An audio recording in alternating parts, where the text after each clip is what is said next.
नमस्कार साथियों, ITI online education के प्लेटफॉर्म पे आप सभी का स्वागत है। तो फ्रेंड्स, आज अपन डिस्कस करने वाले हैं इलेक्ट्रिशियन थ्योरी के सिलेबस के बारे में। इसको अपन ने 4 पार्ट में बांटा है।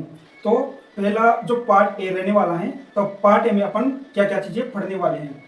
तो पार्ट ए में अपन पढ़ने वाले हैं बेसिक इलेक्ट्रिसिटी, यानी कि विद्युत का प्रारंभ कैसे हुआ। दूसरा चैप्टर पढ़ने वाले हैं हेल्थ एंड सेफ्टी का, कि अगर किसी भी प्रकार की बिजली से संबंधित कोई दुर्घटना हो जाती है तो उससे हमें क्या सावधानियां रखनी चाहिए, क्या उपाय करने चाहिए, उसके बारे में अपन डिस्कस करने वाले हैं इसमें।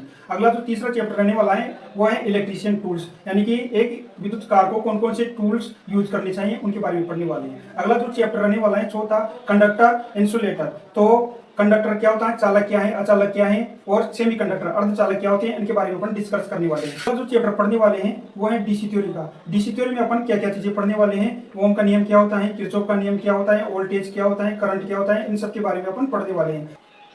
छठा जो चैप्टर रहने वाला है, छठे चैप्टर में अपन एसी थ्योरी के बारे में पढ़ने वाले हैं कि अल्टरनेटिंग करंट क्या होता है। साथ बाद जो चैप्टर है वो है पॉलीफेज सिस्टम का, यानी कि पॉलीफेज सर्किट बहुकला प्रणाली, इसके बारे में अपन पढ़ने वाले हैं। अगला जो चैप्टर रहने वाला है वो है केमिकल रिएक्शन, यानी कि रासायनिक अपघटन क्या होता है, जैसे सेल बैटरी में होता है, उसके बारे में। पार्ट बी में अपन पढ़ने वाले हैं, पार्ट बी में इलेक्ट्रिकल मशीन के बारे में, यानी कि इलेक्ट्रिकल मशीनें कौन कौन सी हैं, कैसे वो कार्य करती हैं, उनके बारे में अपन डिस्कस करने वाले हैं। जैसे मोटर, ट्रांसफॉर्मर, अल्टरनेटर, है ना, इन सब के बारे में अपन इलेक्ट्रिकल मशीन वाले पार्ट बी में डिस्कस करेंगे।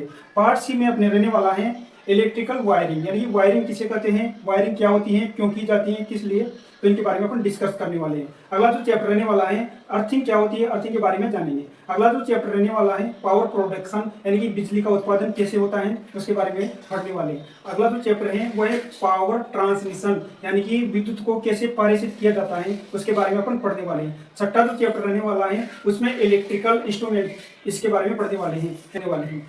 अगला जो है इल्यूमिनेशन के बारे में अपन पढ़ने वाले हैं। पार्ट डी रहने वाला है जिसमें अपन को पढ़नी है बेसिक इलेक्ट्रॉनिक्स और अपना डिजिटल इलेक्ट्रॉनिक्स हो जाएगा इसमें। तो बेसिक इलेक्ट्रॉनिक्स क्या होती है इसके बारे में पढ़ने वाले हैं, कि सिलिकॉन क्या होता है, जर्मेनियम क्या होता है, इन सब के बारे में अपन पढ़ने वाले हैं। तो अपन ने इसको 4 पार्ट में डिवाइड किया है।